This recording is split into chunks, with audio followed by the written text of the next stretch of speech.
tema trazido para a nossa reflexão da tarde, e nós gostaríamos de conduzir essa fala como uma reflexão, apoiando-nos naqueles pontos fundamentais da doutrina espírita, tal como nos apresentou o codificador Allan Kardec,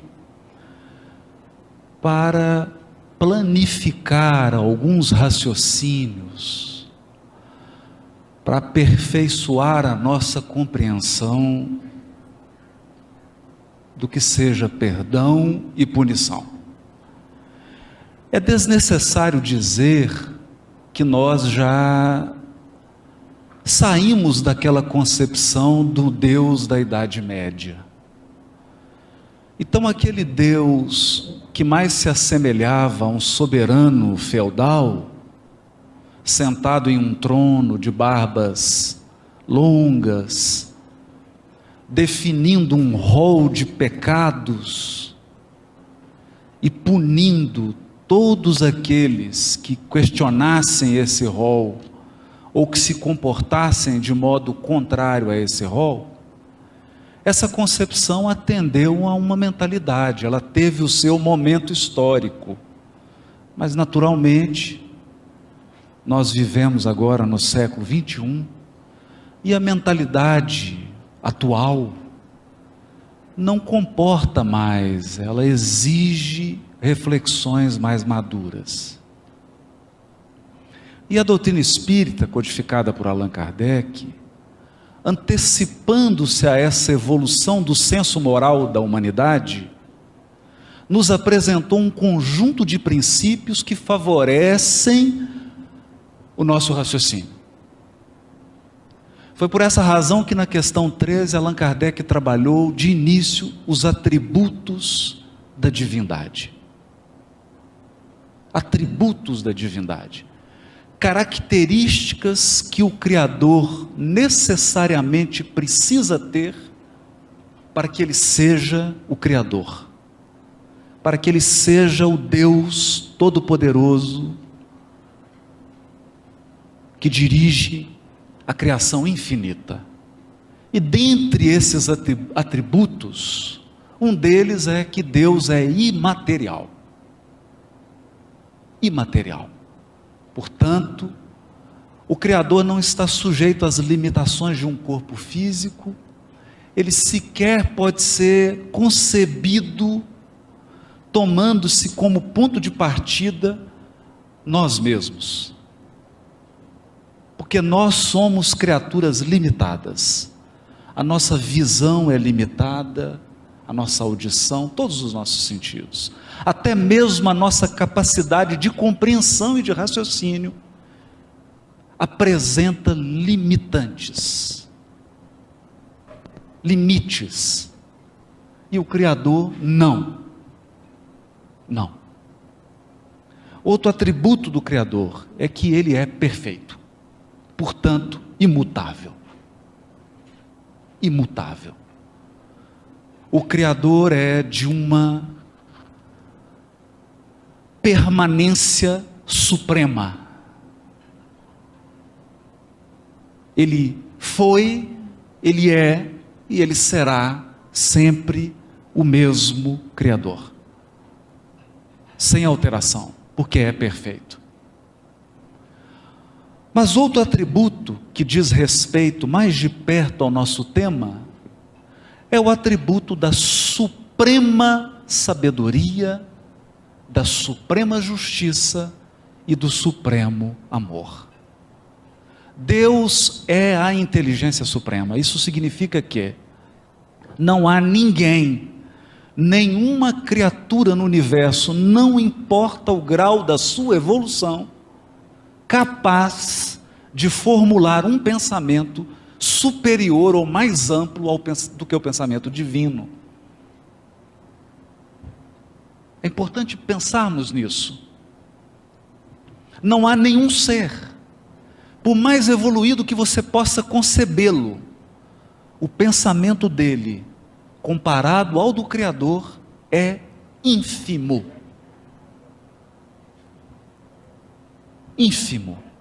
a sabedoria de Deus é infinita, incomensurável.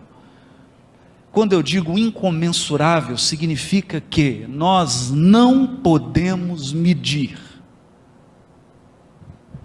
É alguma coisa que pesa e nós não temos balança para pesar. É suprema sabedoria. E por ser suprema sabedoria, Deus sempre está nos surpreendendo. Porque os seus caminhos são insondáveis. Se eles fossem todos sondáveis, nós seríamos Deus. E tal qual a sua sabedoria, assim também é o seu amor. O amor de Deus é infinito. Infinito. Infinito e perfeito. Não está sujeito a nenhuma das paixões, a nenhuma das limitações, a nenhuma das inconstâncias que o nosso amor está sujeito. E a justiça divina é uma justiça tão soberana, tão suprema, que nós sequer somos capazes de avaliar. E quando nós usamos a palavra justiça, eu gostaria de salientar, e queria destacar alguns elementos da justiça divina, ou de qualquer justiça. Para que uma justiça seja justiça, ela precisa trabalhar com alguns elementos. O principal deles é a equidade. Isso significa que todos, no final do processo, são tratados de maneira absolutamente igual. Eu digo no final do processo. No final. Porque às vezes você concede uma vantagem no início, em função de uma desvantagem que a criatura possui. Aristóteles já dizia isso. Se você trata todo mundo igual, você está fingindo que não está vendo a desigualdade. Então a verdadeira justiça, ela leva em conta, inclusive, a desigualdade, as limitações e as necessidades particulares. Por quê? Porque no final ela quer alcançar a equidade suprema e absoluta. Assim é a justiça divina. O equilíbrio, não há privilégio, não há protecionismo, não há ninguém melhor do que ninguém. Nenhum de nós aqui possui prerrogativas superiores. Se existem prerrogativas, elas são decorrentes da tarefa, da atividade conferida, e só podem ser utilizadas no limite do exercício da atividade. É bom entendermos isso, porque já salientava o Rossandro aqui na sua fala, principalmente quando nós atravessamos um período de intenso sofrimento na nossa vida, nós pedimos a Deus prerrogativas, privilégios, um tratamento diferenciado do tratamento que é oferecido a todos. E a justiça divina, naturalmente, não pode descer ao nosso nível e errar conosco. A justiça divina não erra conosco. Ela preside, soberana e justa. Então esses são os pontos que nós consideramos aqui o alicerce da conversa, porque essa conversa que teremos aqui, ela se dará com base na doutrina espírita, nos fundamentos do espiritismo, tal qual codificado por Allan Kardec. Evidentemente que foi orientado pela pleiade do Espírito de verdade. Feitas essas observações iniciais,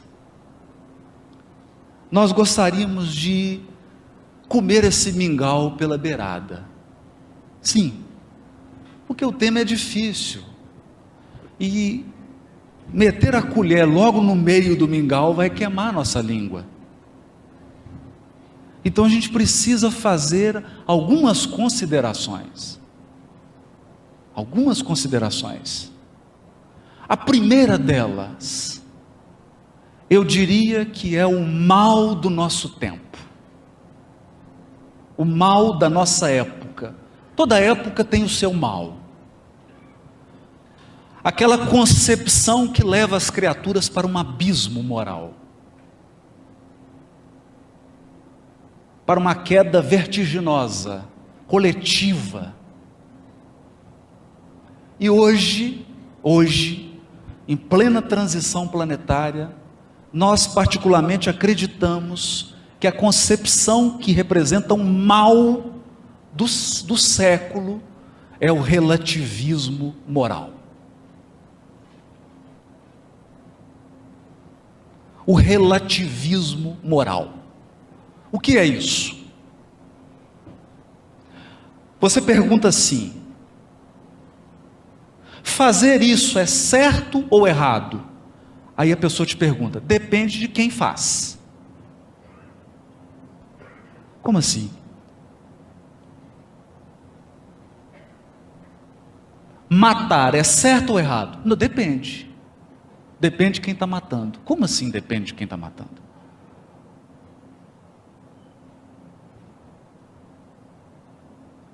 Trair um compromisso assumido é certo ou errado? Depende. Então nós caímos num relativismo moral. E esse relativismo moral, ele adentrou inclusive as instituições espiritualistas e religiosas. Então hoje nós vivemos um relativismo moral religioso e espiritual.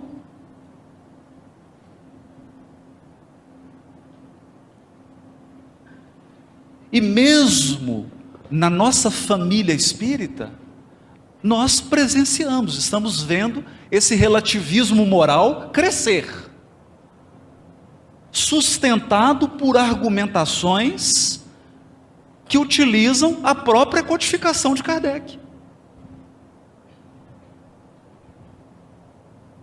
Então a pessoa diz assim: não, isso que eu estou fazendo é errado, mas eu posso fazer porque no meu nível evolutivo, isso não é tão errado assim.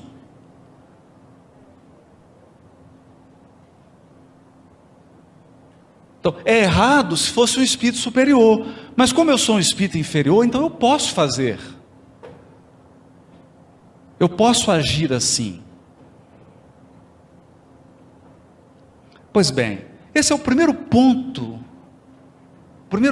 que nós gostaríamos de trabalhar, para tratar do tema perdão e punição. E nós vamos trabalhar esse tema a partir da questão 830 do Livro dos Espíritos. Na questão 830 do Livro dos Espíritos, Kardec vinha numa sequência indagando os espíritos sobre a escravidão. Não vamos falar sobre escravidão porque esse não é o tema. A questão aqui não é essa. A questão é a pergunta feita por Kardec, questão 830. Quando a escravidão faz parte dos costumes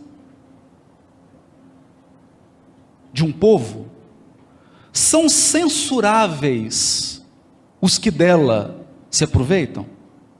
Embora eles só façam isso porque eles estão conformados com o uso que lhes parece natural? Essa é uma pergunta relevante, porque ela nos põe a seguinte questão: se é um costume no Brasil roubar e ser corrupto, é um hábito, por que eu não posso ficar com 50 centavos do troco, que não me pertence? Não é um costume?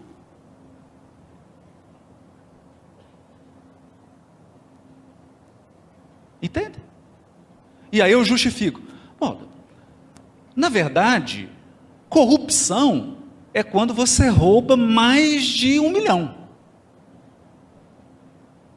Então, se eu roubar até 999 mil, não é corrupção. Portanto, corruptos só são algumas pessoas, não eu, que fiquei com 50 centavos que não me pertenciam. Entende? Então, não é corrupção furar a fila. Não é corrupção desrespeitar uma ordem, burlar um procedimento que foi adotado para todos, mas é corrupção desviar tanto de dinheiro. Essa é a questão que Kardec está perguntando. O mal é relativo?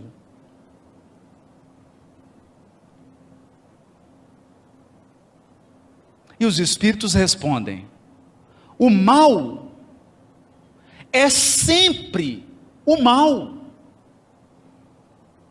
E não há sofisma que faça se torne boa uma ação má.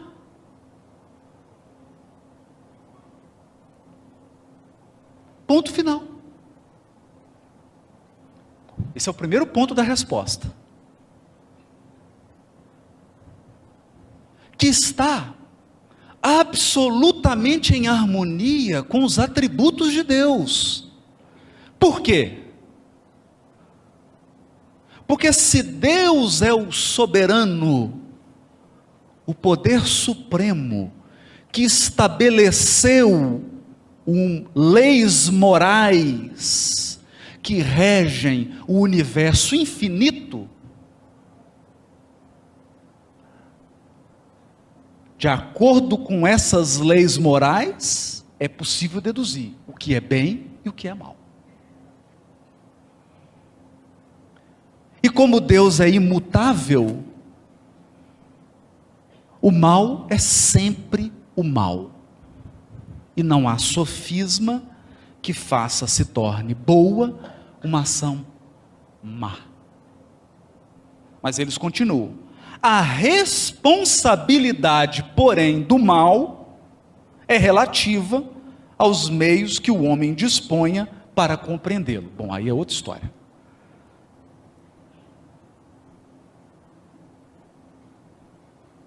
Outra história. Então nós temos, a conduta é boa ou é má?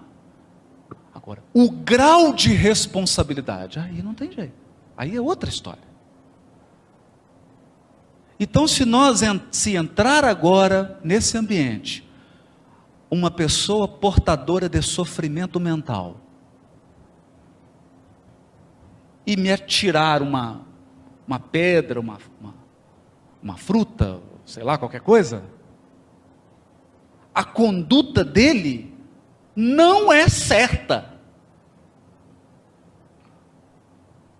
mas a responsabilidade dele é reduzida, porque ele não está com o seu pleno juízo. A responsabilidade, a responsabilização.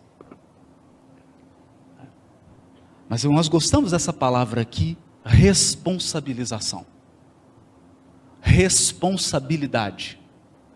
Porque ela nos faz entrar agora direto no tema. Nós não vamos, exceto para o centro do mingau, porque ainda está quente. Mas vamos avançar um pouquinho. Vamos avançar um pouquinho. Então, se alguém nos pergunta, estudando os atributos da divindade, estudando o que contém a codificação sobre o espírito, sobre a evolução espiritual, nós podemos dizer que há punição? Punir.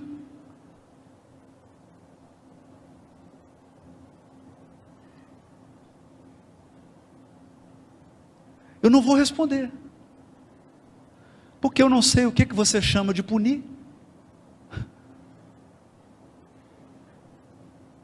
que você chama de punir? Não sei. A gente acha que todo mundo concorda aqui o que é punição, mas se nós fizermos uma pesquisa aqui, para cada 10 pessoas consultadas, nós vamos ter 13 opiniões sobre o que é punição.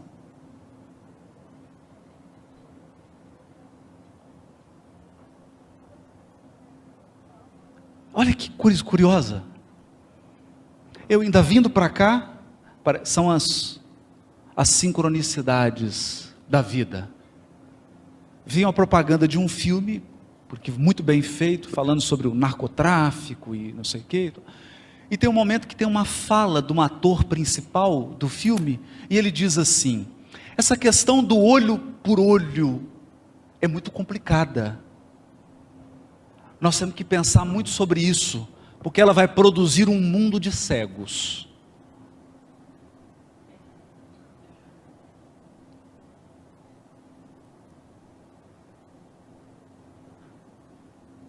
Então, se você leva às últimas consequências, o olho por olho, dente por dente, todos seremos banguelos. E todos seremos cegos. Porque eu duvido que alguém aqui viva do berço ao túmulo sem ferir alguém.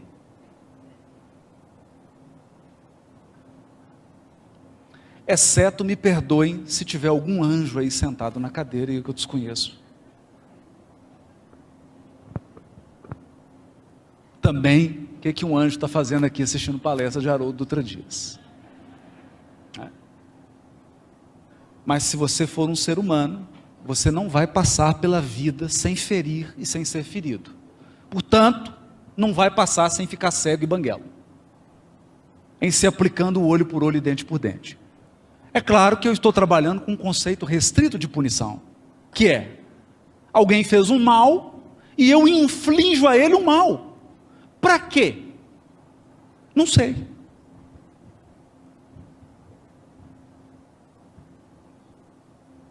Não sei. Onde que surgiu o olho por olho e dente por dente?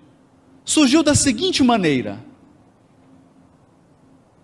alguém ia numa tribo vizinha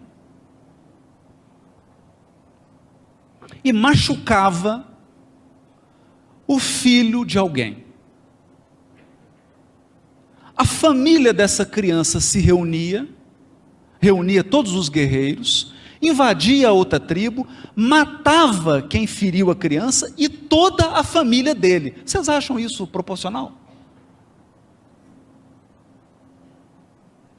Isso é proporcional? Sim ou não? Não é proporcional, correto? Nós concordamos, mas pensa bem. Instituiu-se então um limite. Limite a quê? A vingança.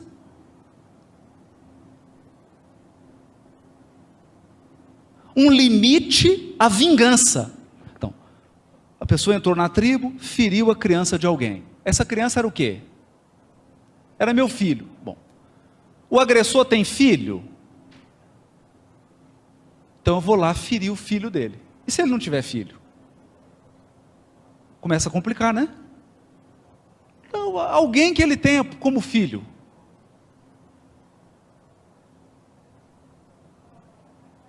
Parece justo? Para aquela época, é justo. Parecia justo. Parecia aos homens daquela época que é justo. Agora pensemos.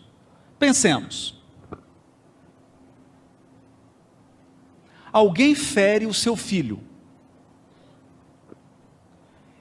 Por favor, me respondam. O que vai anular essa ferida? Nada. Nada. Nada.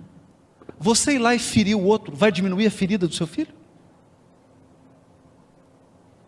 Eu vou dar um exemplo mais concreto aqui. Um exemplo que acontece todos os dias. A pessoa sai inocentemente, porque tudo nós fazemos inocentemente. E bebe até ficar embriagada. E inocentemente ela pega o carro, porque inocentemente ela acha que vai dirigir bem. Inocentemente ela anda no triplo da velocidade, inocentemente ela atropela um ciclista. Inocentemente o ciclista é um jovem de 22 anos, que desencarna.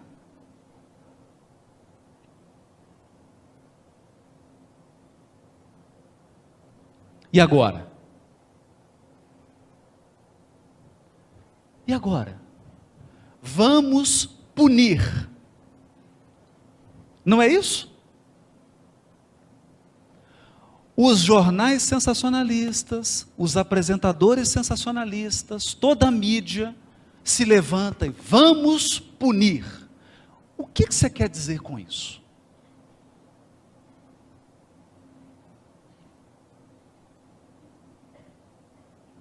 O que você quer dizer com isso? Que eu vou chegar para a mãe que perdeu um filho que estava andando de bicicleta, de 22 anos de idade, que estava na faculdade,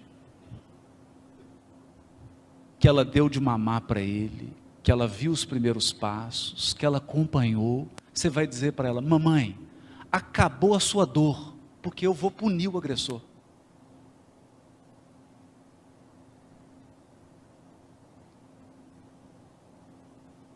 Olha, está restaurado o mal. Então, não se preocupe, não se preocupe, nós matamos o motorista.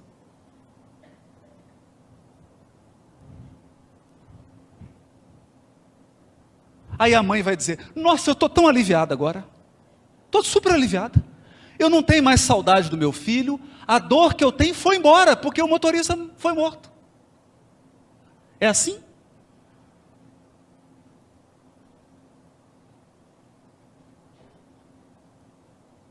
É assim que funciona? Não. Não. Então, se você está interpretando punição como,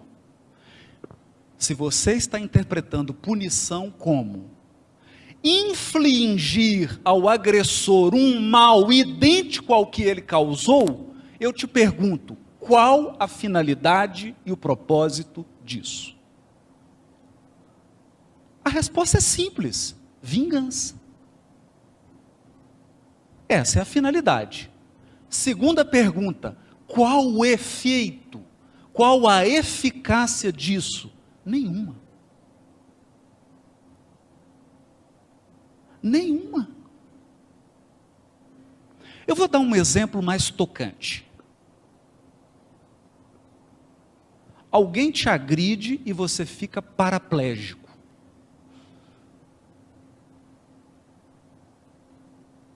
Você tem 32 anos de idade. Portanto, você só vai desencarnar aos 90. Portanto, vai ficar paraplégico dos 32 aos 90 anos de idade. Mas, no dia seguinte ao que você recebeu a notícia que ficou paraplégico, o médico chega e fala assim: fica feliz, todos os seus problemas acabaram. Aí você fala: por que, doutor? O senhor descobriu a cura? Não, o seu agressor agora é paraplégico também. Nós vingamos, ele não anda também.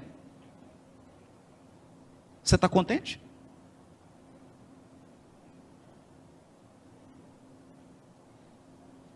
Sim ou não?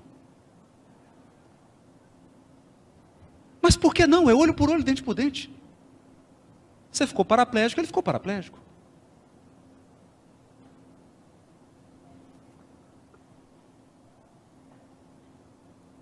Bom, eu acho que já deu para entender onde eu estou querendo chegar.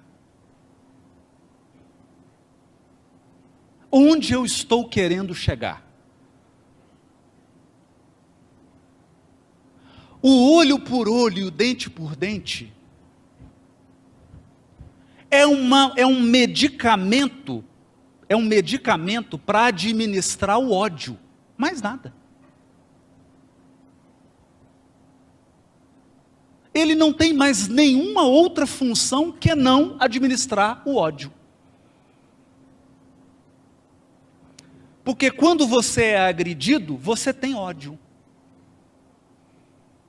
Você sente raiva, rancor, ressentimento e uma vontade enorme de revidar.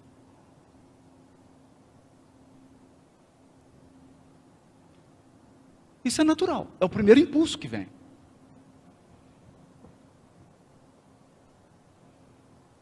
É o primeiro impulso que vem.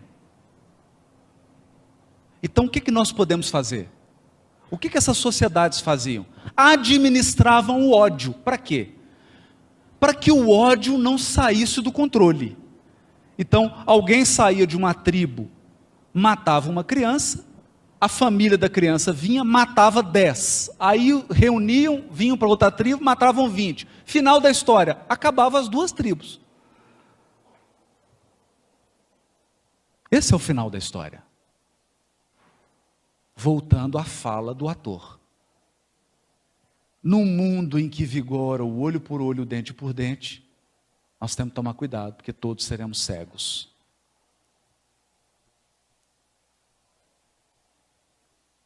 A pergunta é: será que a justiça divina opera nessa lógica?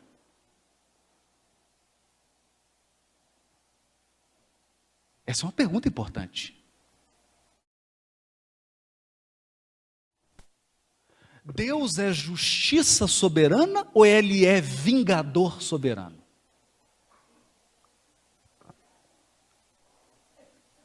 Vamos deixar essa pergunta em aberto.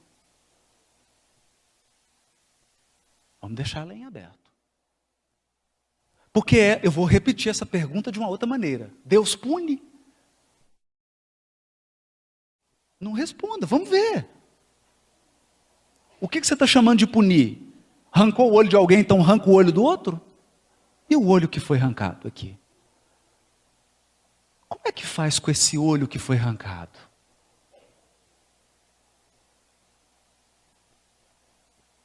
Pois bem,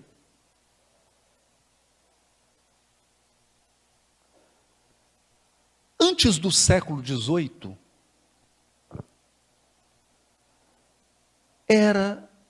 a função do juiz criminal era tranquila. Era tranquila. A pessoa cometia um crime, era levada para o juiz. Então, como é que era o julgamento? Eles falavam assim, ó, joga a pessoa num tanque de água quente. Se ela sobreviver, ela é inocente. Se ela morrer, ela é culpada. Era simples. Não tinha, entende?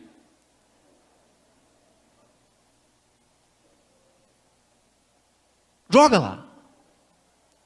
Se ela for inocente, Deus vai tirar. Se não for, é porque o culpado morre. Então o julgamento era simples. Mas durante muito tempo, o julgamento foi assim, objetivo. Objetivo. Claro, simples. Então aqui, retomando o tema do congresso, daqui, Jesus e a valorização da vida, nós vamos citar o julgamento simples da mulher adúltera. Da mulher adúltera. Uma mulher foi surpreendida em adultério. E como é que o julgamento é simples? Ninguém adultera sem um outro. Como que você comete um adultério sozinho? Você precisa de alguém. Correto? Mas a lei da época era simples. Era simples. A mulher foi pega em adultério com outro homem. Então, pune quem? A mulher, claro. E o homem? Libera.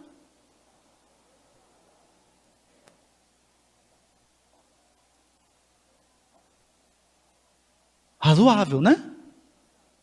As mulheres.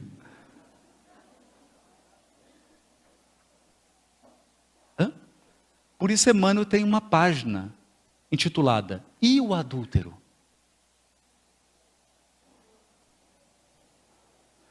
E o adúltero? Cadê ele?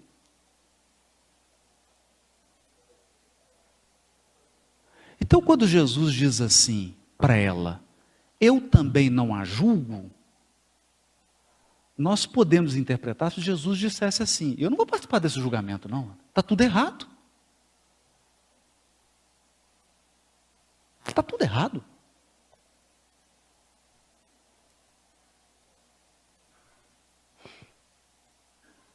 Então levaram a mulher e vão fazer o quê? Apedreja. Mata.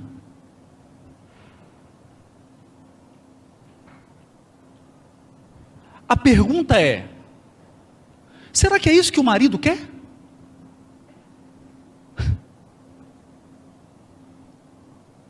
Ele já teve o sofrimento da traição. E agora vai ter outro da perda da mulher? E o adúltero? Então, qual que é o sentido disso?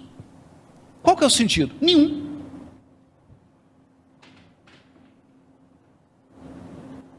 Mas o planeta evolui. E as inteligências superiores vão trazendo conteúdo para o nosso mundo, através da revelação e da encarnação de missionários, que vão trazendo novas ideias. E o direito penal, ele evoluiu. Ele evoluiu para qual conceito? Só há crime se antes você disse o que pode e o que não pode. Basicamente é o seguinte, eu não mudo o jogo depois que o jogo começou. Então você tem que saber previamente o que é certo e o que é errado. Por isso que a lei divina está na consciência. E por isso que ela é imutável e ela é eterna. Então não tem mudança no jogo. Não tem como você encontrar um espírito puro agora, e ele virar para você e falar assim, olha, na época que eu evoluía, e que eu estava no seu nível, isso aí era permitido na lei divina, mas hoje não é mais, porque mudou a regra. É igual a regra da aposentadoria. Teve uma mudança, aí Deus mudou, mas na minha época eu estava evoluindo. Não existe isso. A regra não muda. É o que os espíritos disseram para Kardec na questão 830. O bem é o bem, o mal é o mal.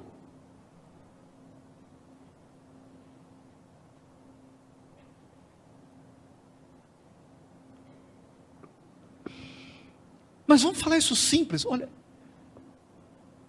a lei divina é de uma simplicidade,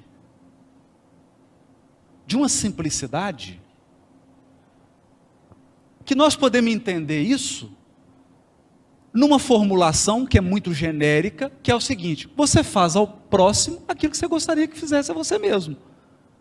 Correto? Só que isso tem um problema. Porque como que você discute essa regra com um homem bomba?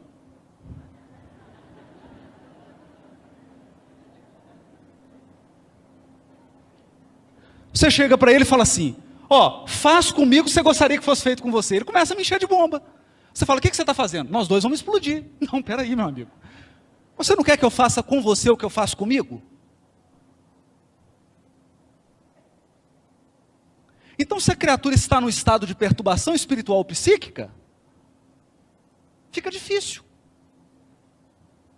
Por isso há um filósofo chamado Kant, Immanuel Kant, que aperfeiçoou, é a mesma regra áurea, só que ele disse ela de uma maneira mais precisa, é a mesma regra, ele não inventou outra. Kant disse assim, você quer saber se algo que você está fazendo é certo ou errado? Então pensa o seguinte, se todos os homens fizerem o que você está fazendo, vai ser bom ou ruim?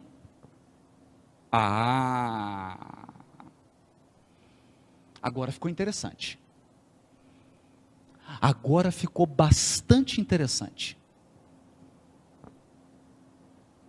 Porque isso significa, sabe o quê? Universalidade do ensino dos Espíritos. É o princípio da universalidade. Se o que você faz se tornar universal, você vai gostar?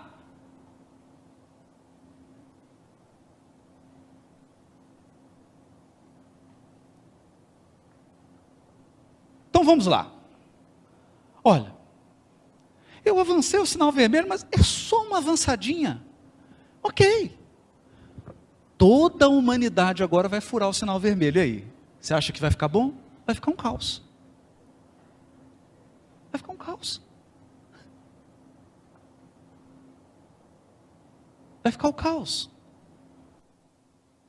É por isso que no livro Ação e Reação, o ministro Sânzio, respondendo a Hilário Silva, diz assim: meu filho, sem entrar nos labirintos da filosofia, é simples definir o que é bem e o que é mal. O bem e o mal. Vamos começar pelo mal. O mal é tudo de bom só para você. E o bem é tudo de bom para todo mundo.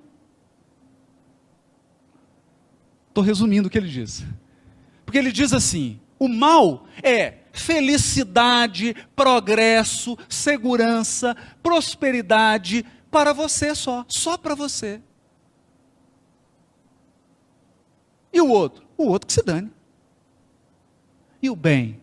O bem é felicidade, progresso, prosperidade, segurança para todos.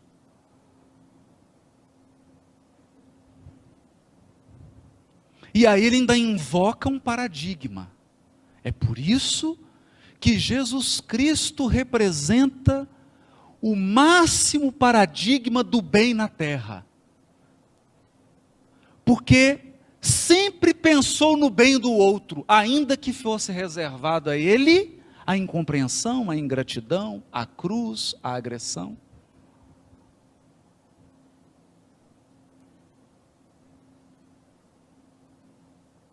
Então, definimos. Ultrapassamos agora essa faixa nebulosa. Isso significa que, se determinada conduta, se determinada decisão está beneficiando só você, fica atento. Fica vigilante. Fica vigilante. Porque você está com a máxima probabilidade de estar adentrando nos caminhos do mal.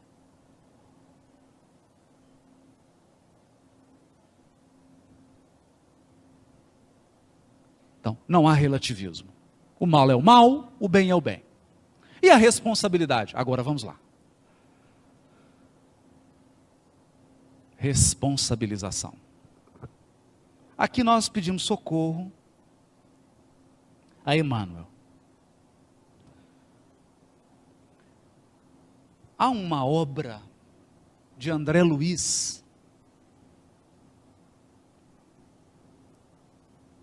dedicada ao centenário do Livro dos Espíritos.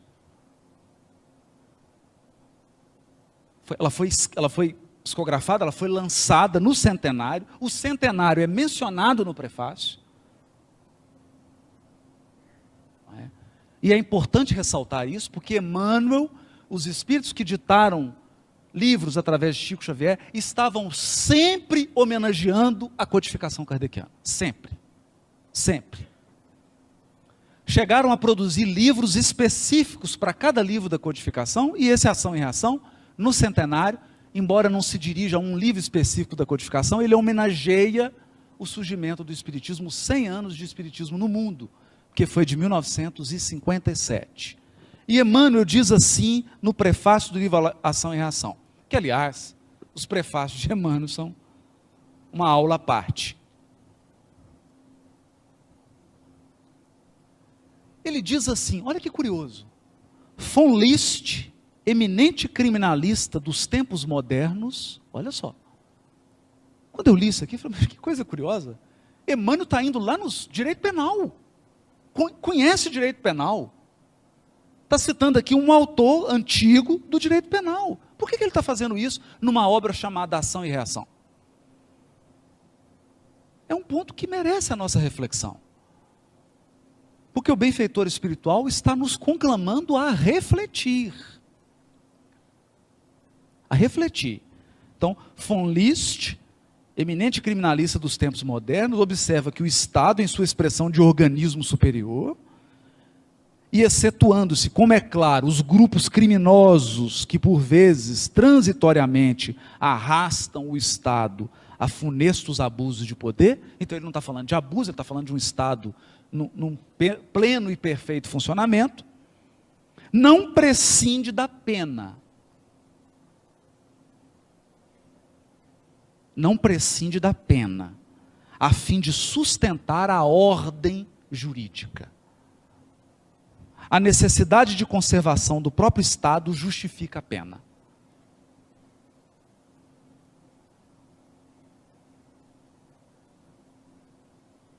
Então, vou resumir isso aqui.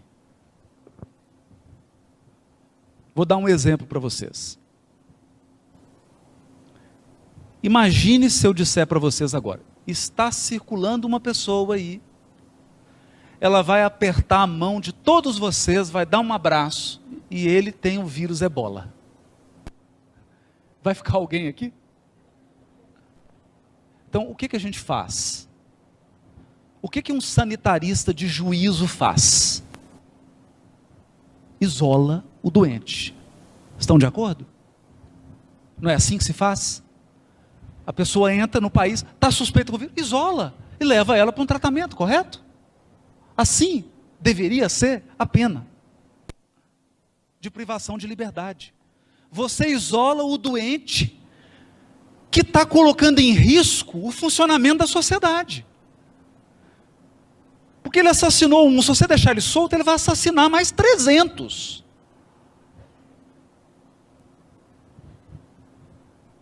Então a função da pena é tratar, é isolar esse indivíduo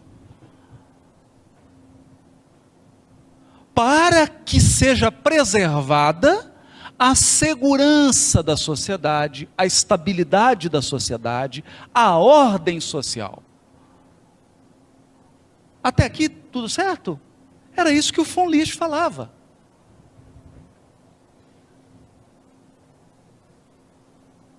E nós temos que estar atento a isso.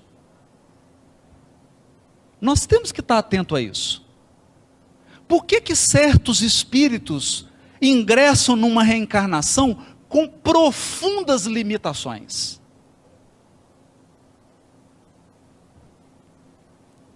Por que permite a providência divina que o espírito tenha uma encarnação em que ele está profundamente limitado? Por exemplo, uma paralisia cerebral, em que praticamente a encarnação inteira ele está num leito. Para dar um exemplo extremo,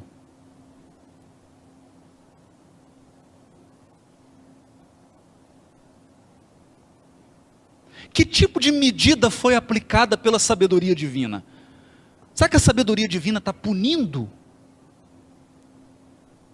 Está infligindo dor naquela criatura? A pergunta é, a dor que essa criatura está sofrendo vai diminuir ou reparar o mal que ela causou? Vai? Não. Não vai.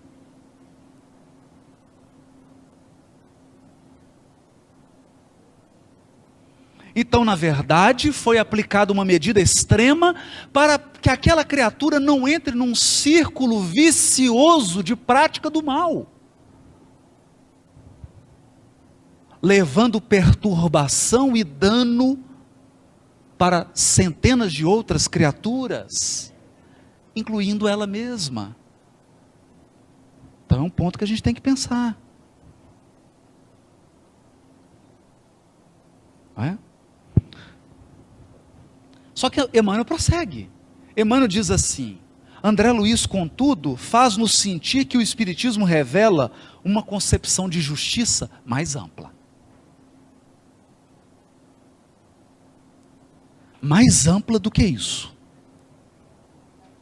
Mais ampla. Por que mais ampla? Porque se nós formos no livro O Céu e o Inferno,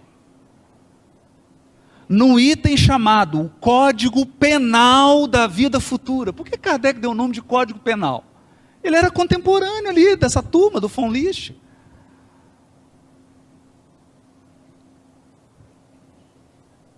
O Código Penal da Vida Futura. O que Kardec diz? São 3 os princípios básicos do direito penal divino. Primeiro, arrependimento. Segundo, expiação. Terceiro, reparação.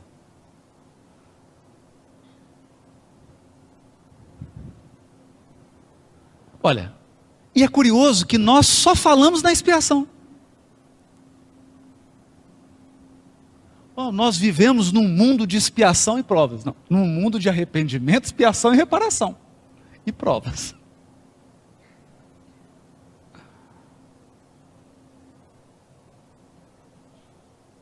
Por que 3 princípios? Então, é uma concepção mais ampla. Nós vamos trabalhar isso aqui. Eu vou continuar lendo o parágrafo. André Luiz faz-nos sentir que o Espiritismo revela uma concepção de justiça ainda mais ampla. A criatura não se encontra simplesmente subordinada ao critério dos penalistas do mundo, categorizados à conta de cirurgiões eficientes no tratamento ou na extirpação da gangrena social. Porque a única coisa que nós na justiça podemos fazer é isolar, mais nada. Isso quando a gente consegue, né?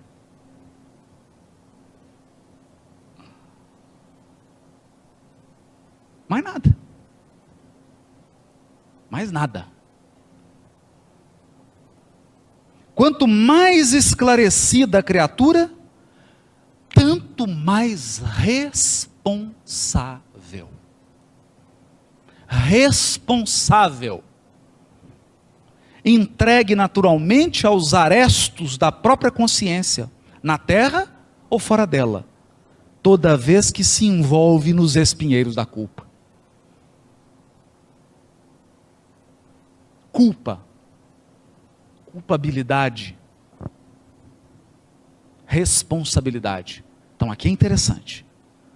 Suas páginas desse modo guardam o objetivo de salientar que os princípios codificados por Allan Kardec abrem uma nova era para o espírito humano, compelindo esse espírito a auscultar de si mesmo no reajuste dos caminhos traçados por Jesus ao verdadeiro progresso da alma.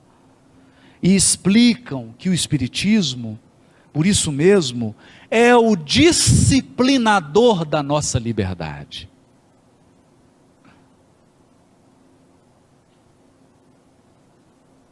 O Espiritismo é o disciplinador da nossa liberdade.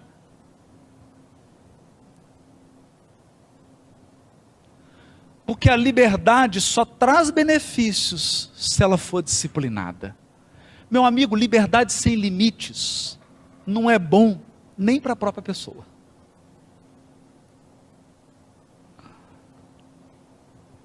Não apenas para que tenhamos na terra uma vida social dignificante, mas também para que mantenhamos no campo do espírito uma vida individual harmoniosa, devidamente ajustada aos impositivos da vida universal perfeita. Vida universal perfeita. Qual que é a vida universal perfeita? A de Deus. Consoante as normas de eterna justiça, elaboradas pelo supremo equilíbrio das leis de Deus. Então aqui, eu gostaria de fazer uma pausa para a gente voltar então nas bases da justiça divina, tal como os Espíritos revelaram para Allan Kardec. A justiça divina tem 3 pilares: expiação, arrependimento, expiação e reparação. Por quê? Aqui eu me permito voltar ao Velho Testamento, advertindo a todos que máscara de oxigênios vão cair. Primeiro coloque em você, depois em quem está ao seu lado. Porque o Velho Testamento é rico na simbologia E nós corremos o risco de comer a casca da banana e jogar a banana fora. Ficar com a letra e perder o espírito da letra. Mas há um texto, está no capítulo 1, capítulo 2 e depois repetido no 3. Do Gênesis, né? De Moisés, que diz assim: e Deus criou o homem à sua imagem e semelhança.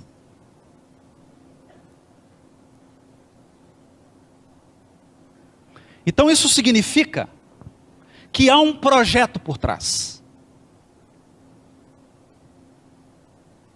Há um projeto de ser humano. E o ser humano pleno, o ser humano verdadeiro, não é o que os gurus dizem,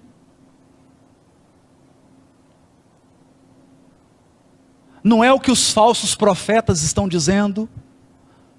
O ser humano verdadeiro é aquele que é imagem de Deus, semelhança de Deus. Portanto, nós fomos criados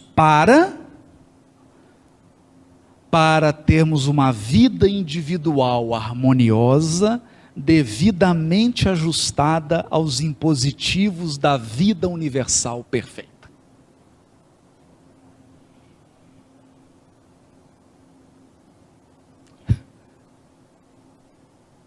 Não é nada menos que isso.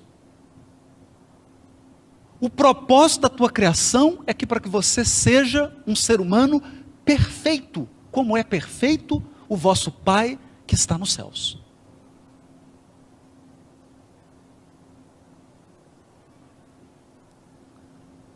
Mas, Haroldo, quanto tempo vai demorar isso? A eternidade. A eternidade. Porque essa é uma meta que se renova sempre.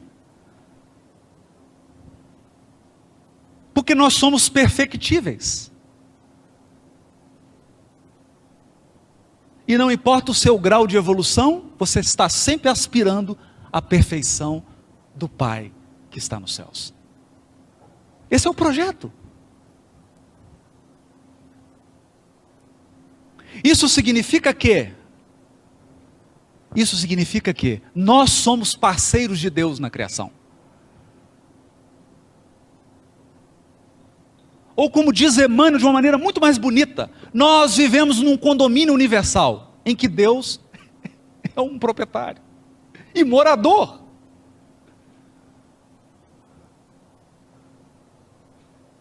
Em resumo, meu amigo, você mora num prédio, o dono dele é Deus, e quem fez a convenção de condomínio foi ele, e ele é seu vizinho.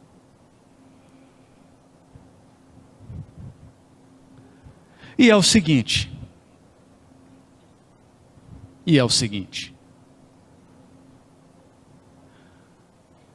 um fiel andou 50 quilômetros de jegue e chegou em Campina Grande.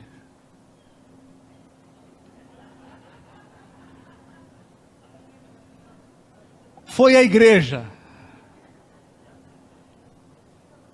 Quando ele desceu do jeguinho, ele disse: hoje eu estou com tanta fé, que eu não vou nem amarrar esse jegue. E entrou,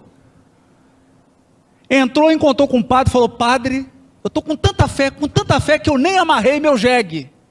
E o padre falou: meu filho, volta lá e amarra teu jegue, porque Deus não tem tempo para cuidar do jegue do outro.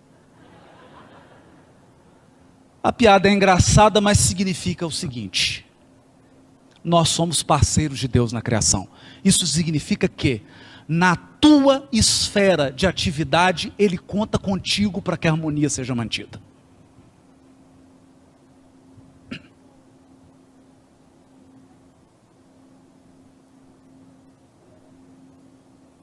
Ele conta com você.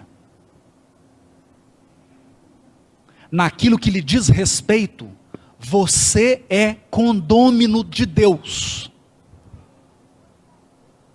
Isso é simplesmente o seguinte: nós somos seres responsáveis responsáveis. E responsabilidade significa quem é o culpado? Não.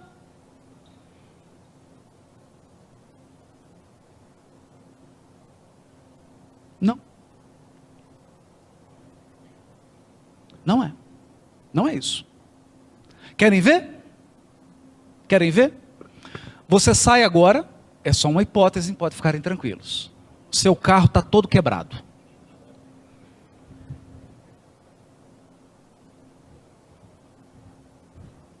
E aí você pergunta, quem é o culpado?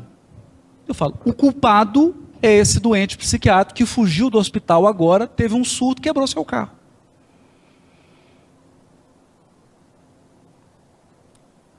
Aí você vai sentar e chorar e falar assim, não tenho seguro, meu Deus. Adianta saber quem é o culpado? Aí você vai perguntar, quem é o responsável? Ah, percebe?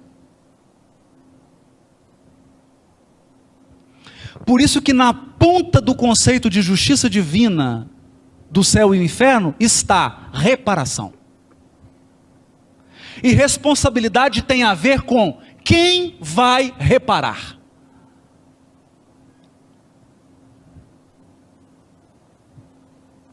Quem vai reparar? Essa é a pergunta de ouro da justiça divina.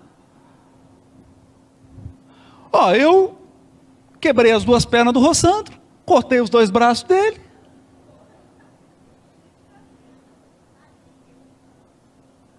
A pergunta é, quem vai reparar?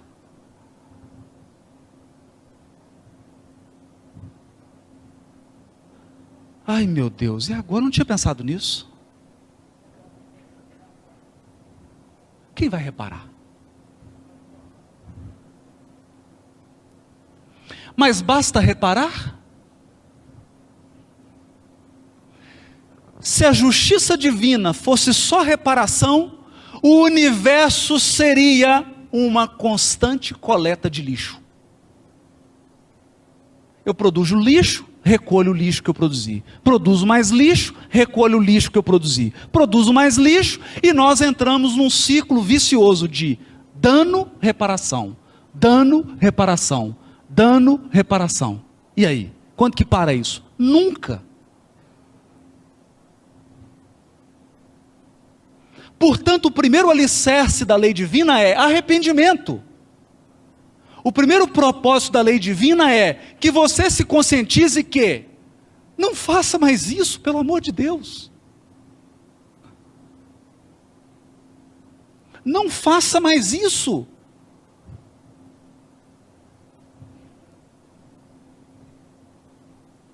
Não faça mais isso.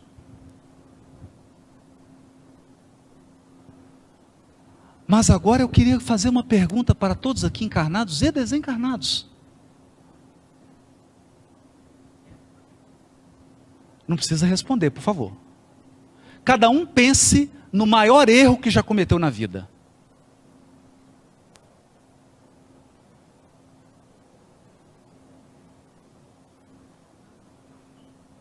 Eu vou te fazer uma pergunta. Você acha que é a primeira vez que você comete esse erro?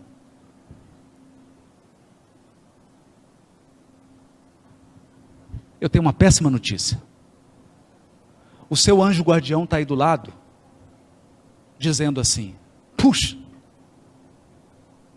é a 30ª vez que ele comete isso.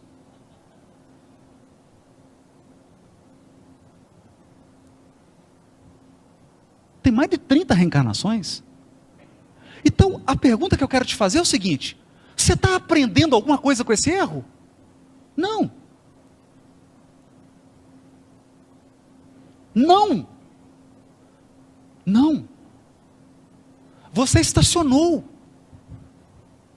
Eu estacionei.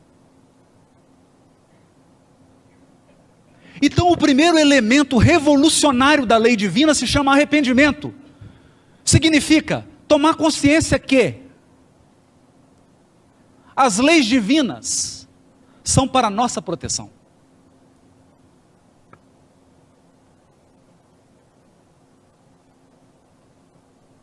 Arrepender-se significa: eu não quero mais isso.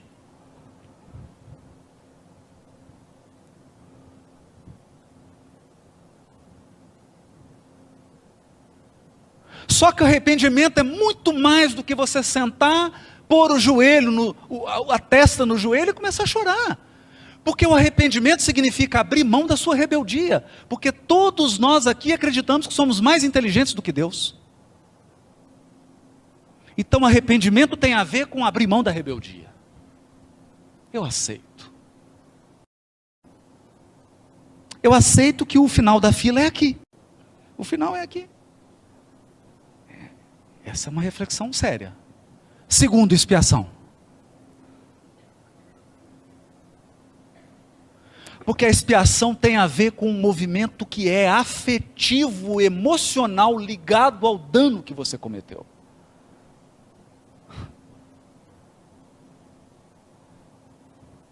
Isso é imponderável. Isso é imponderável.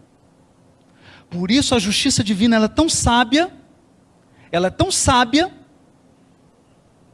que hoje você é o nocauteador, amanhã você é o nocauteado.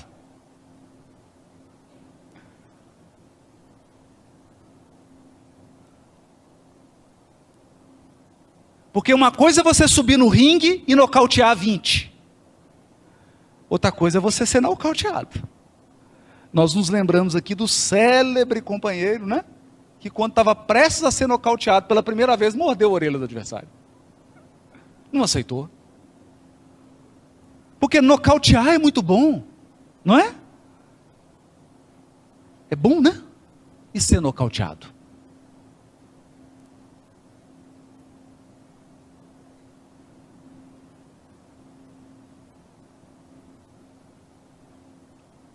E ser nocauteado. Aí nós voltamos para Kant. Nós voltamos para Kant. Eu causar um prejuízo financeiro a alguém,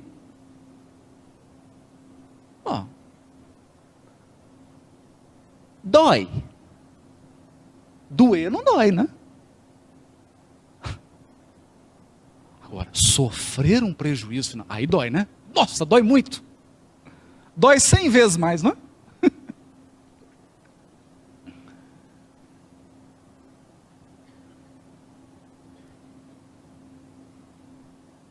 Então a justiça divina tem esse elemento que é o elemento do sentimento. Do sentimento. Por isso há uma passagem que nós espíritas já lemos 1 milhão de vezes. 1 milhão de vezes, que é a parábola do bom samaritano. O doutor da lei pergunta para Jesus: mas quem é o meu próximo?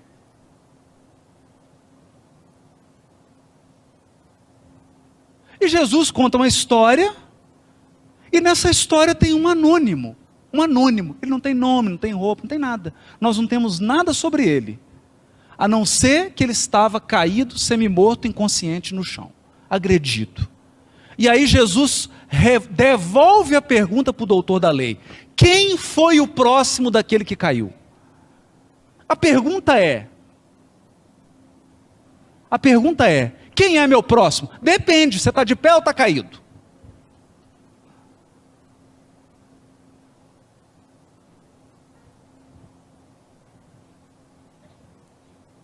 Depende. É o encontro de Gamaliel com Samônio na casa do caminho. Gamaliel, juiz da Suprema Corte em Israel, o homem já no ápice da sua maturidade, família estruturada, um discípulo, Saulo de Tarso, com renome, com saúde, rico, influente, inteligente, digno, honrado, honesto, entra na casa do caminho e diz assim: mas Salvador, um Salvador, eu tenho uma dificuldade. E o Samônio diz para ele: eu no seu lugar também teria. Se eu tivesse família como você, eu não tenho mais, porque a minha família me abandonou, tão logo descobri que eu tinha lepra. Se eu tivesse família como você, se eu tivesse bens materiais como você, se eu tivesse saúde física como você, se eu tivesse a prosperidade que você tem, se eu tivesse o renome político que você tem, eu não precisaria de um Salvador.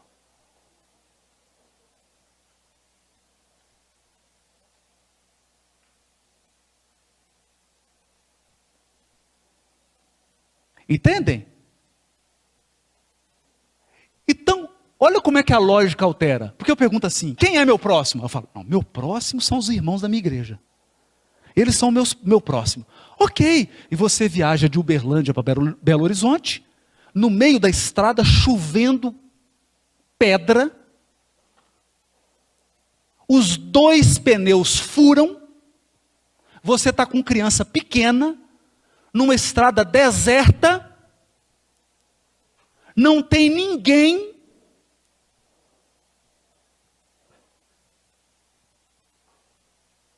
e você fala assim, Deus, quem é meu próximo? Ele fala assim, não tem nenhum irmão da sua igreja por perto. Pai, manda qualquer um, até espírita.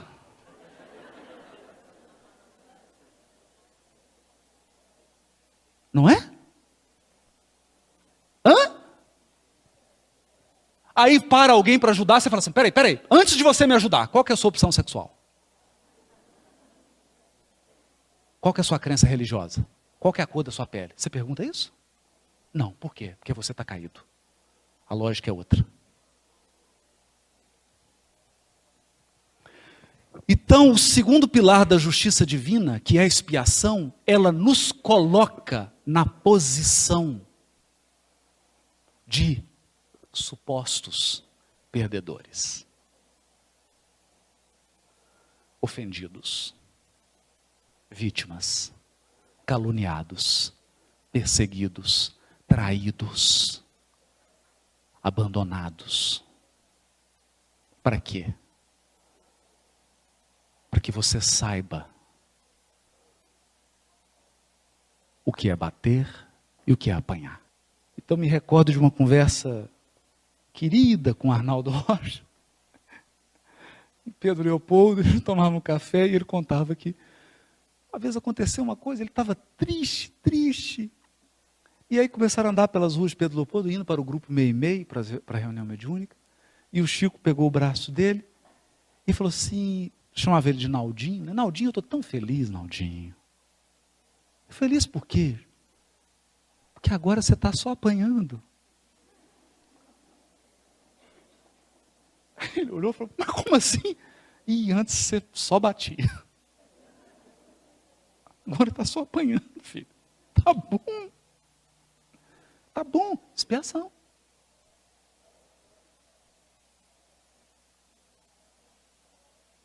Porque quando você expia, você lembra de Kant. Você lembra de Kant. O que é o bem e o que é o mal. O que eu estou fazendo é certo ou errado? Então pensa, se todos fizerem o que eu estou fazendo, é certo?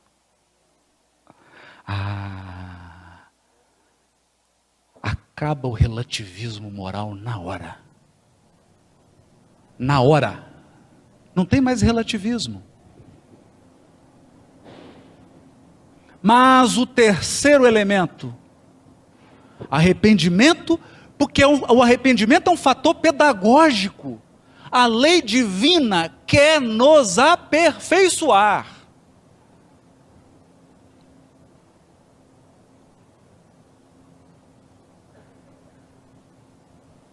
Ela quer nos aperfeiçoar. Eu me lembro aqui de a cena é linda. Está no livro Libertação. Matilde, que é a mãe espiritual de Gregório, que é uma entidade poderosíssima, que dirige uma falange de espíritos no mundo inferior, muito inteligente. Ela diz, olha, chegou a hora de ajudá-lo. Chegou a hora de ajudá-lo porque há 70 anos eu tenho sentido uma pontinha de tédio nele. Tédio. E pela primeira vez, olha, eu vou repetir, porque isso eu gravei, literalmente. E pela primeira vez, ele começa a duvidar da vitória definitiva do mal.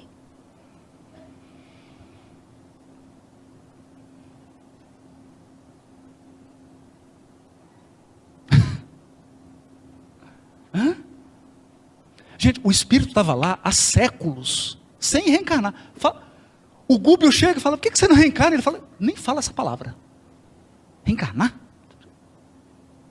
Já estava lá, ó. Mas começava ele a ter dúvida de que o mal ia vencer.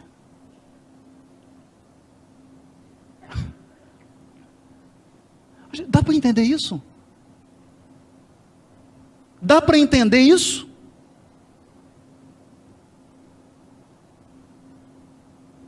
Você começar a ter, eu estou começando a ter uma dúvida que Deus é todo poderoso, né? Eu acho que Ele vai vencer. Você faz algo e as consequências vêm ao seu encontro.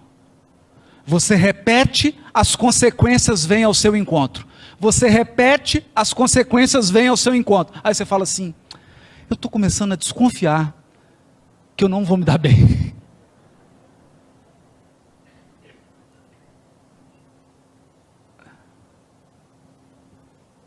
Entende?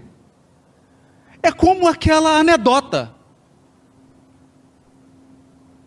O sujeito andava por uma rodovia e ultrapassou na faixa contínua. Tão logo ele acabou a ultrapassagem, está o carro da polícia. Mandou ele parar. Parou. O guarda desceu. Ele olhou para o guarda e o guarda falou assim, meu senhor, o senhor não viu a faixa contínua? Ele falou assim, a faixa contínua eu vi, não vi, foi o senhor.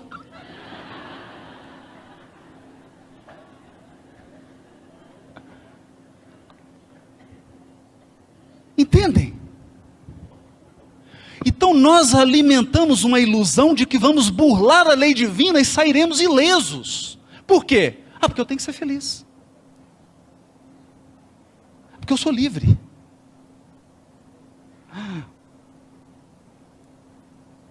Mas tem um guarda. Tem. Onisciente.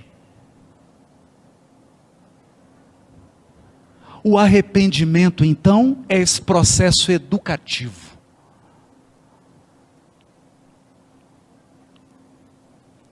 Educativo.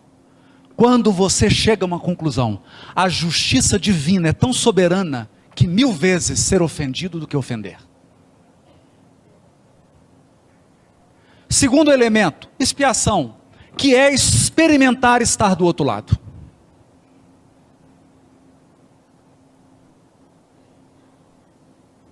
Experimentar estar do outro lado. Eu lembro que o Chico tinha uma sabedoria, porque conhecimento é uma coisa, sabedoria é outra. O conhecimento, ele é bastante quantitativo. Então tem pessoas que são enciclopédia, né? Hoje não está muito em moda, porque depois do Google, né? É bobagem você ficar com tanto conhecimento assim acumulado. Mas tem pessoas que são enciclopédicas. Então elas citam todas as questões de cor, tudo, não é? Sabedoria é diferente. Porque sabedoria é como você aplica o conhecimento na tua vida. Então perguntaram para o Chico sobre o aborto. Olha, e o Chico deu uma resposta que ele deu uma guinada de 180 graus. Ele saiu de um polo e foi para o outro. Porque perguntaram para o Chico assim, e sobre o aborto, é lícito fazer o aborto? Aí o que o Chico fez? Utilizando os princípios da lei divina, incluindo o princípio da expiação, ele falou assim, olha, eu fico muito feliz da minha mãe não ter me abortado. embora fosse uma família pobre, mais um filho ali era mais um sacrifício, mais uma despesa, e ela não me abortou. Que bom, né? Porque nós não teríamos Chico Xavier.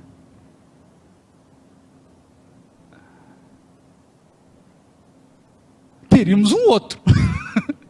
O mesmo espírito, mas o Chico nós não teríamos. Então, entender a pedagogia? É como se ele estivesse nos convidando assim: quer examinar o aborto? Pensa que você é o reencarnante. Então vamos fazer o seguinte, vamos fazer uma enquete se o aborto é bom. Vamos entrevistar todos os bebezinhos que estão no útero da mãe. Chegar lá na barriguinha e falar: o que você acha do aborto? Percebem? Isso é expiação. A expiação é você estar do outro lado, do lado de quem sofre a agressão, para que você se torne mais sensível, para que você se torne mais humano, para que você se torne mais amoroso, para que você se torne mais responsável, para que você chore as lágrimas que você fez derramar.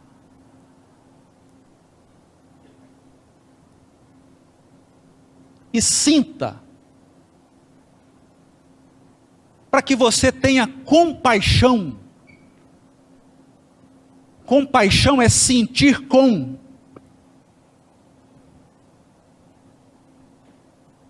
E o terceiro é a reparação, que nós gostaríamos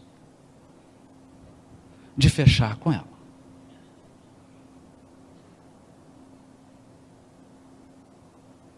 Fechar com a reparação para dizer o seguinte: agora nós já estamos no meio do mingau. Já podemos pôr a colher no meio, sem medo de queimar a língua.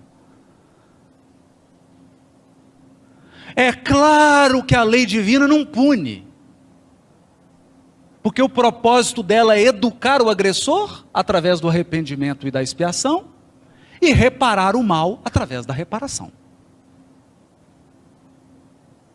Punir por punir não tem eficácia nenhuma, sobretudo para quem foi agredido. Então, e o perdão? Ora. Então, o perdão tem qual objetivo?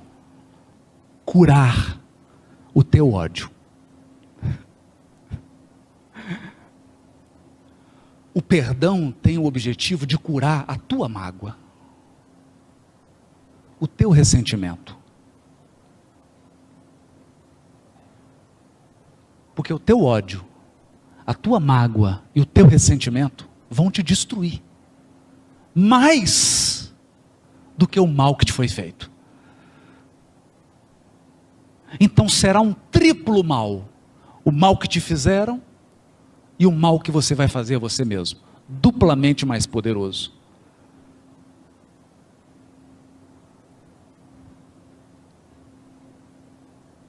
Então a gente recebe os espíritos na reunião mediúnica e ele fala assim: eu odeio ele, eu vou destruí-lo. Ou quando não diz para a gente: eu vou te destruir, eu vou acabar com a sua vida.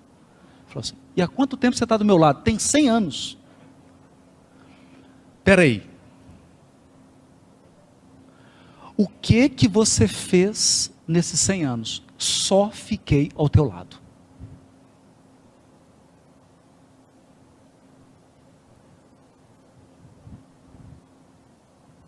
Percebe?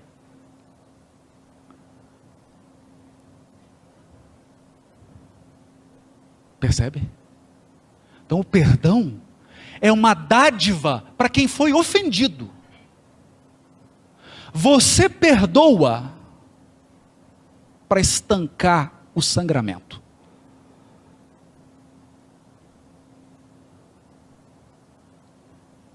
Não fecha a ferida, não cicatriza, não repara, não faz o outro que te agrediu arrepender, não muda a circunstância, mas garante que o mal cesse.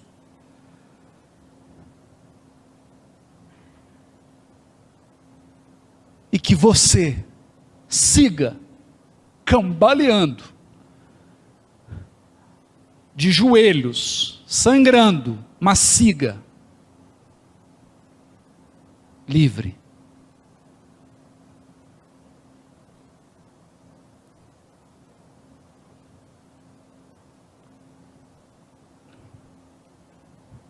E a reparação?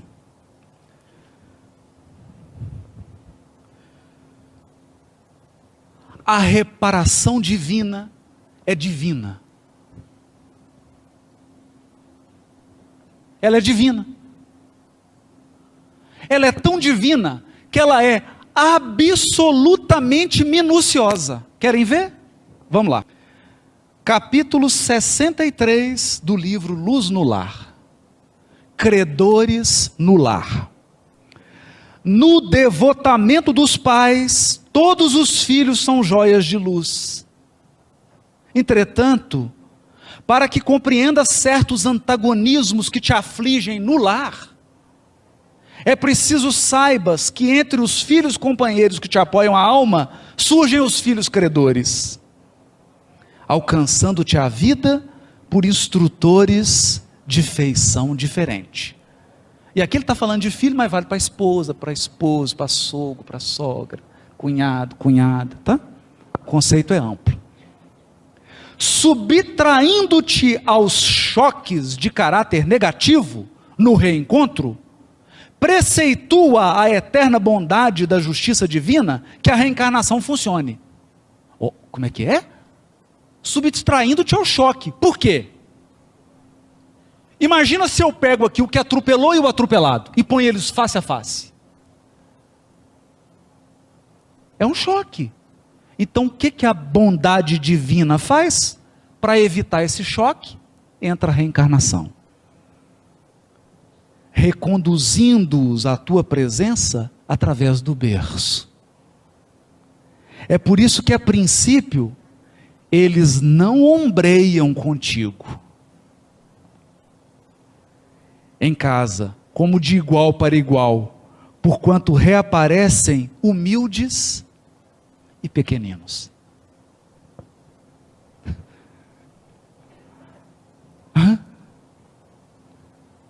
A bondade divina é tão grande, que você é o agressor, mas quem você tem que reparar, vem pequenininho e humilde, para não te constranger.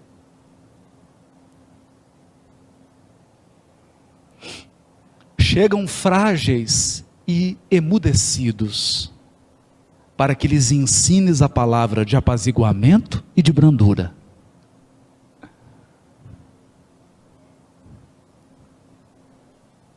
Ou seja, todas as chances estão sendo dadas para que a reparação se dê no amor, na brandura. Não te rogam a liquidação de débitos na intimidade do gabinete, e sim procuram-te o colo para nova fase de entendimento. Ele não chega lá no gabinete, vem cá, paga minhas promissórias aqui. Não. Você tem uma nova oportunidade de entendimento. Respiram-te o hálito e escoram-se em tuas mãos, instalando-se em teus passos para a transfiguração do próprio destino. Transfiguração do destino. A justiça divina quer nos transfigurar. Ela quer que você seja outra pessoa. Ela quer te iluminar. Embora desarmados, controlam-te os sentimentos. Não obstante dependerem de ti, alteram-te as decisões com um simples olhar. De doces numes do carinho, passam com o tempo à condição de examinadores constantes da tua estrada. Governam-te os impulsos, fiscalizam-te os gestos, observam-te as companhias e exigem-te as horas. Reaprendem na escola do mundo com o teu amparo. Todavia, à medida que se desenvolvem no conhecimento superior, transformam-se em inspetores intransigentes do teu grau de instrução. Muitas vezes choras e sofres, tentando adivinhar-lhes os pensamentos, para que te percebam os testemunhos de amor. Calas os próprios sonhos para que os sonhos deles se realizem. Apagas-te a pouco e pouco para que julguem em teu lugar. Recebes todas as dores que te impõem a alma, com sorrisos nos lábios, conquanto te amarfanhem o coração. E nunca possuis o bastante para brilhantar-lhes a existência, de vez que tudo que lhes dás de ti mesmo, sem faturas de serviço e sem notas de pagamento, não tem o reconhecimento. Quando te veja diante dos filhos crescidos e lúcidos, erguidos à condição de dolorosos problemas do espírito, recorda que são eles credores do passado, a te pedirem o resgate de velhas contas. Busca auxiliá-los e sustentá-los com abnegação e ternura, ainda que isso te custe todos os sacrifícios, porque no justo instante em que a consciência te afirme tudo haveres efetuado para enriquecê-los de educação e trabalho, dignidade e alegria, terás conquistado em silêncio o luminoso certificado de tua própria libertação. Isso vale para esposo, para esposa, para todo mundo, para todos os nossos vínculos. Eles chegam de mansinho, no carinho, não é assim? Para que a reparação se dê no amor. E eu digo, e gostaria de encerrar com isso, quando Jesus nos diz que o amor cobre a multidão dos pecados, não é para nos dizer que nós seremos isentados da responsabilidade de reparar o mal, não é isso. O que Jesus está querendo nos dizer é: você pode reparar com violência, com sofrimento, com ódio, com agressão, com guerra, com revolta, ou pode reparar com amor, com resignação, com trabalho, com aceitação, com brandura, com perdão. Porque se o arrependimento é algo que está no nosso controle, a expiação e a reparação estão no domínio, na administração da providência divina. É ela que diz: acabou, ou ainda não acabou. Por essa razão nós temos um capítulo no livro Ação e Reação chamado Dívida Agravada, que é de um companheiro que se furtou aos compromissos reparatórios, agravando a própria responsabilidade. Que se Jesus veio para que tenhamos vida em abundância, é bom entendermos esses mecanismos doces, sábios e suaves da lei divina, para que a gente não se transforme em um combatente que luta contra o próprio Todo-Poderoso, entrando numa disputa infantil com o próprio Deus. Por essa razão, a doutrina espírita é disciplinadora da nossa liberdade.